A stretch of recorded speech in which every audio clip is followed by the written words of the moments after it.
This worthless garbage doesn't deserve to speak. Those words cut through the boardroom like a knife. 20 of the region's most powerful business leaders sat frozen as Nathaniel's finger pointed directly at me. The silence was deafening. Nobody moved. Nobody intervened. But what Nathaniel didn't know was that I had been waiting for this exact moment for 3 months. Before we dive into what happened next, I need to ask you something. Stories like this one take time to research and tell properly. But many viewers watch without engaging. If this story resonates with you, please hit that subscribe button. It helps me continue sharing these incredible real-life experiences. Trust me, you won't want to miss how this unfolds. Let me take you back to where it all began. 3 months earlier, I walked into Ascendant Innovations as Mirabelle Reed, a simple project coordinator with a master's degree and 5 years of experience. What nobody knew: my grandmother Virginia had founded this very company 60 years ago. Ascendant wasn't just any business, it was built from nothing by a single mother who worked 18-hour days while raising 3 children. Virginia created something revolutionary,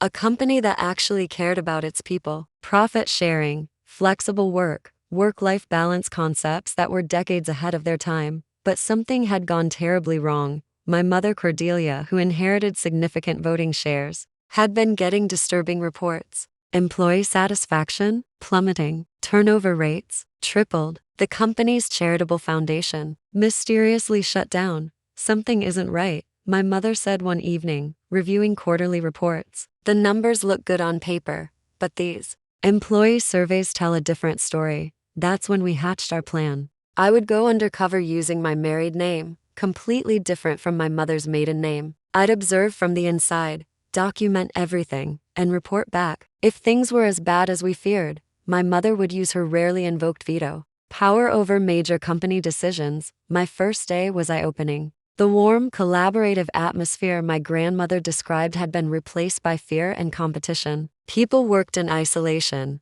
terrified to share ideas. The open-door policy? Gone. Executives hid behind keycard-protected doors. Then I met him. Nathaniel T32, just 2 years older than me. He carried himself like royalty. As VP of Operations and the CEO's son, he was the company's future. He roamed the office floors like a king surveying his kingdom. "You must be new," he said during my first week, finding me organizing presentation materials. "Make sure the water glasses are filled before the executives arrive. And I take my coffee black, to sugars. I'm actually the new project coordinator." Mirabelle. He barely glanced at my extended hand. "Right, well, the coffee station is down the hall. We still need those waters filled." This became our routine. Despite my actual role, Nathaniel constantly assigned me menial tasks. When I submitted project ideas, they were dismissed without consideration. In meetings, he talked over me or claimed my suggestions weren't ambitious enough. What he didn't realize was that I was documenting everything. Every dismissed idea, every instance of taking credit for others' work, every time he belittled female employees while praising men for identical contributions. Eliza from marketing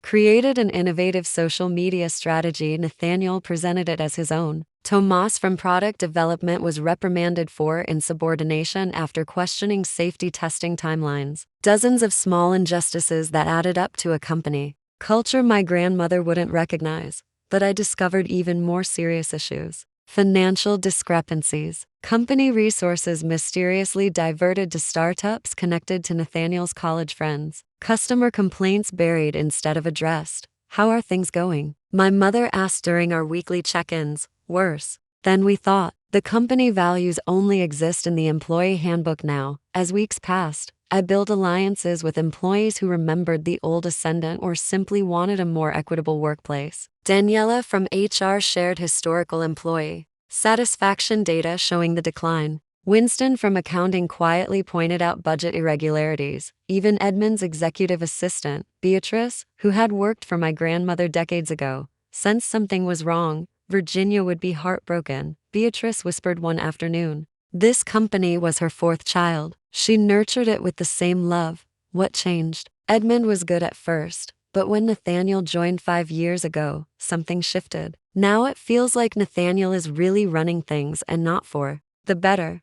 The quarterly board meeting was approaching, the perfect opportunity to gather concrete evidence. I prepared a comprehensive market analysis showing how returning to the company's original values could actually increase profitability. The board meeting began at M-sharp. I sat quietly at the far end, officially there to take notes. When Nathaniel rose to present the quarterly strategy, my heart began pounding. I watched in complete disbelief as he unveiled slides containing my market analysis. The very work he had dismissed weeks earlier. He had removed my name and added his own, presenting my research as his original insights. As you can see, my approach would reposition us advantageously against our competitors. My hand rose almost involuntarily. Excuse me.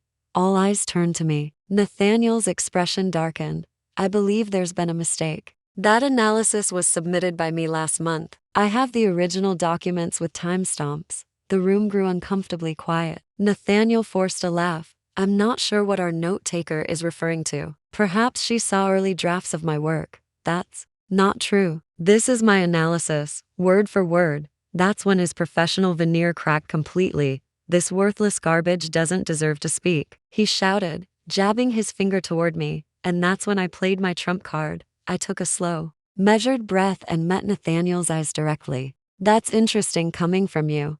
I slid a manila folder across the polished table toward him. Confusion flickered across his face as he opened it. The confident smirk evaporated instantly. His face drained of color.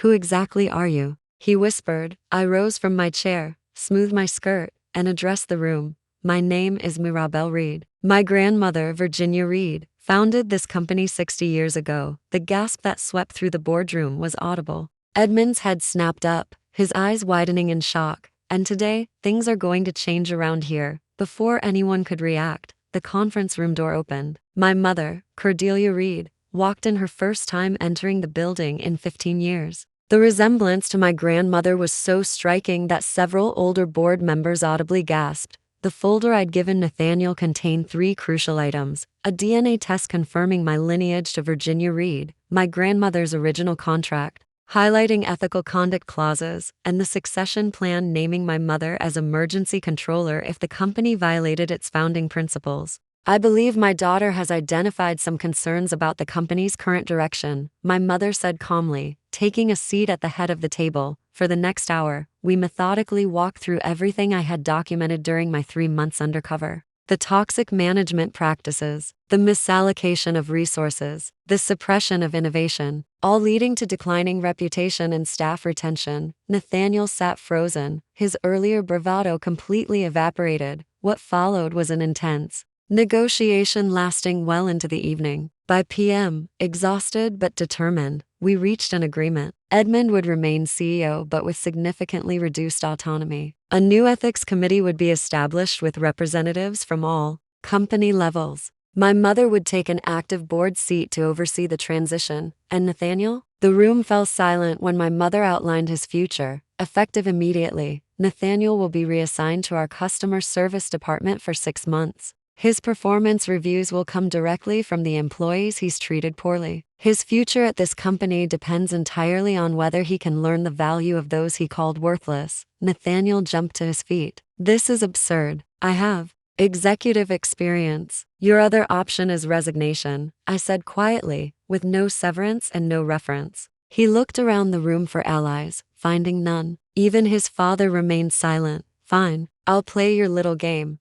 This isn't a game, my mother interrupted. This is accountability, something this company was founded on. But this is where the story gets really interesting. The next morning, word spread quickly through the company. Some employees were terrified, others hopeful. 3 VPs who were particularly close to Nathaniel resigned overnight. My mother called an all-hands meeting with almost 400 employees. She introduced herself, explained her ownership stake, and outlined the immediate leadership changes. Then she introduced me. Many of you know me as Mirabelle, a project coordinator who joined 3 months ago. What you don't know is why I came here. My grandmother founded Ascendant with a vision where every voice matters, where innovation is celebrated regardless of title, where people are valued above profit margins. I could see hope blooming across many faces, though others remained skeptical. Meanwhile, Nathaniel reported to the customer service floor for his first day in his new role under Petra, a no-nonsense director who had survived multiple attempts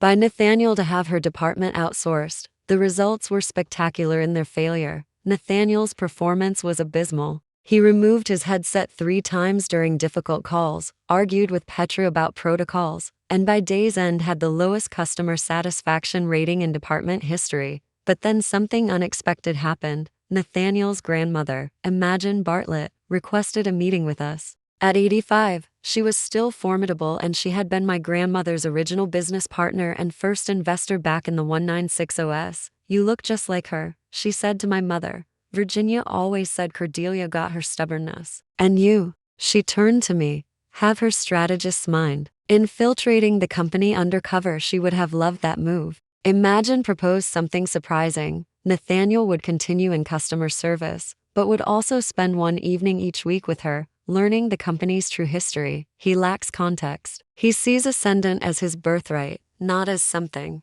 built through sacrifice and vision. He needs education more than punishment. What happened next surprised everyone, including me. Nathaniel's grandmother showed him original documents, introduced him to retired employees from the early days, and helped him understand what made Ascendant successful originally. Most shocking of all, she revealed that Nathaniel's own mother had been a receptionist at the company before marrying his father, and my grandmother had personally paid for her accounting degree. "I never knew that story," Nathaniel admitted to me weeks later. "My parents never told me." Slowly, almost imperceptibly, changes began appearing. His customer service performance improved marginally. He stopped arriving late. Most significantly, he began asking questions during training sessions instead of merely enduring them. 4 months after our boardroom confrontation, something extraordinary happened. As Nathaniel's reassignment period was ending, he requested a private meeting with me. "I want to withdraw from consideration for any executive positions," he said immediately. "What?" "Because I'm not ready. These past months have shown me how much damage I've done and how much I still have to learn." Instead, he proposed creating a new role, Community Impact Coordinator. He would work to rebuild relationships with employees we'd lost, clients we'd alienated, and community partners we'd neglected. But the real moment came at our next all-hands meeting. 4 months ago, I publicly humiliated Mirabelle Reed in the boardroom. I called her worthless garbage and attempted to silence her contributions. I was wrong, not just because she turned out to be the founder's granddaughter, but because no one deserves to be treated that way. 1 year later, I stood on stage at our annual employee summit, looking out at faces that now reflected engagement rather than resignation.